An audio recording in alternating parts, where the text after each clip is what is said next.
Welcome to Penrose Learning, where we make understanding easy. You're starting right now? Update iOS and confirm Apple Music is current because Sing requires the latest features. Once done, open Apple Music, sign in, and pick a song labeled Sing. Make sure your device audio is set to a comfortable level and connect headphones or speakers if desired. Tap the song, then look for the Sing icon near lyrics. This activates the vocal isolation and duet controls. You're ready for the next step, entering the performance view and adjusting vocal settings. After entering Sing mode, you'll see full screen, scrolling lyrics, and a vocal level slider. Use it to reduce the original singer or bring it back for guidance.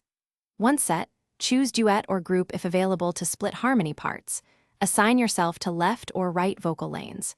Use the microphone icon to enable your device mic and adjust input volume to avoid clipping. If you want practice, use the practice section to loop tricky sections. This builds confidence before recording or sharing your take.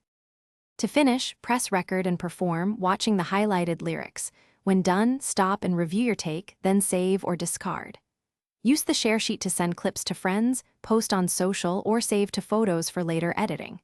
If you encounter sync issues, make sure Wi-Fi or cellular is stable, close other apps, and restart Apple Music. Also, toggle AirPlay devices off and on. Finally, if the Sing badge is missing, confirm regional availability and subscription tier before retrying. Thanks for watching. If this was helpful, leave a like and consider subscribing. See you next time.